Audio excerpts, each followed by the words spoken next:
আসসালামু আলাইকুম। তো আমি আজ মিরপুর দিকে যাচ্ছি। তো মিরপুর আমাদের উত্তরা থেকে মিরপুর বৃন্দাবনের এই একটা ব্রিজ পড়ে।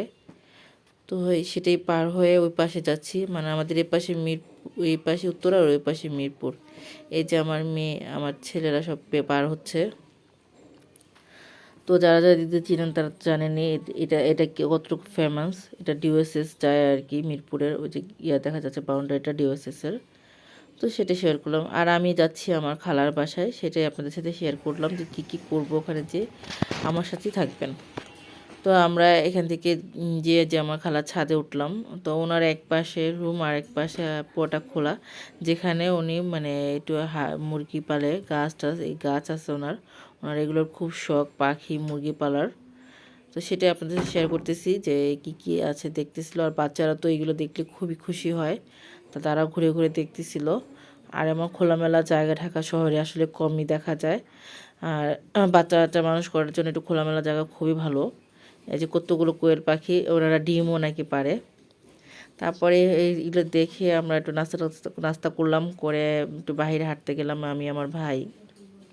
তো এখান থেকেই আসলে সবজি খেলনা গিয়েছিলাম মূলত বাচ্চাদের এটা খেলনা আর একটা ম্যাজিক বইয়ের জন্যই। তো ওখান থেকে আমরা হাঁটতে হাঁটতে তো এইগুলো দেখতেছিলাম যে আসলে কী নেওয়া যায় খেলনাটা না।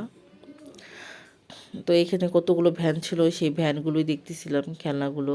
তো আমার ভাই দেখাচ্ছিলো যে এই গাড়ি কি না মেটালের, তো মেটালের গাড়ি তো বলতেছে যে মার্কেটে যাওয়া লাগবে। আমি ঠিক আছে তাহলে চলো। হাঁটতে হাঁটতে এই কুকারিজগুলো দেখলাম, এত সুন্দর, মানে চোখ আটকে গেল। তো এখানে একটু ভাবলাম যে দুইটা একটা মগ নিই। তো সেটার জন্য আর কি দামটা করতেছিলাম।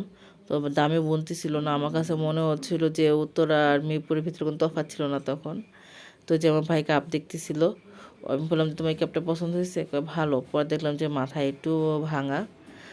পরে এখান থেকে আমরা এইগুলো দেখতেছিলাম, আমি এটা জিজ্ঞেস করলাম সসদানিটা আমার কাছে 50 করে চাচ্ছিল। আর এই অরেঞ্জ কালারের এই যে ফুলদানি পরেন অথবা ব্রাশ কলম যাই রাখেন, এটা চাচ্ছিল 150 করে। সিরামিকটা খুব সুন্দর ছিল। তো এইখানে এগুলো দেখতেছিলাম। তো একটা মগ দেখলাম আমি, খুবই সুন্দর মগটা। ওই মগটাও মানে ওনারা মানে বলার আগে বলে ফিক্সড প্রাইস। তো এই ফিক্সড প্রাইসটা শুনে আমার মানে আর একটু মনটা খারাপ হয়ে গেল, যার কারণে আমি ওখান থেকে নিলামই না। এই মগগুলো এত ভালো লাগতেছিল, কিন্তু খুব কিউট, মানে সাজিয়ে রাখা যাবে, একদম ছোট ছোট। তো এই কারি বলগুলো দেখাচ্ছিল আঙ্কেল, ওই কারি বলগুলো নাকি 300 করে। তো আমার কাছে মনে করছিল প্রাইসগুলো একটু বেশিই চাচ্ছে উনি। আচ্ছা যাই হোক, তারপরে যেহেতু আমরা নিই নি, এটা বলে লাভ নেই। তো এখান থেকে আরও দেখলাম, দেখে আমি আমার ভাইকে বললাম তুমি মগ নে। তো ওই নীল কালার মগ দেখতেছিল, তা উনি দামি ছাড়ছিলেন দেখে আর নিলাম না। পরে বাসায় চলে এসে দেখি আন্টি রান্নার খুব প্রিপারেশান নিচ্ছে। উনি একটা স্পেশাল খাবার রান্না করছে। উনি নাকি ওনার শাশুড়ির কাছ থেকে শিখছে রান্নাটা। ওই আপনার নারকেলের দুধ দিয়ে ভাত রান্না করা, আর গরুর গোছ, সাথে মিষ্টি কুমড়োর ভাজি, আলু ভাজি, পটল ভাজি, ইলিশ মাছ ভাজি, এগুলো নাকি খায়, ওরা নাকি খুব স্পেশাল। তো যেহেতু তাড়াহুড়ার কারণে আন্টি ওই পটল আর ইলিশ মাছটা নামাইতে নাকি ভুলেই গেছে। তাই আমি বললাম যে থাক আন্টি, এগুলোতে হবে। খাবারটা এত টেস্ট ছিল আসলে, মানে লাইফে অনেক কিছু খাওয়ার এখনও বাকি আছে মনে হয়। এই নারকেলের দুধটা না খেলে বুঝতাম না। তারপর এখান থেকে আমরা চলে আসছি আমাদের বাসায়। আমার ভিডিও কেমন লাগে জানাবেন কমেন্টস করে। আল্লাহ হাফেজ।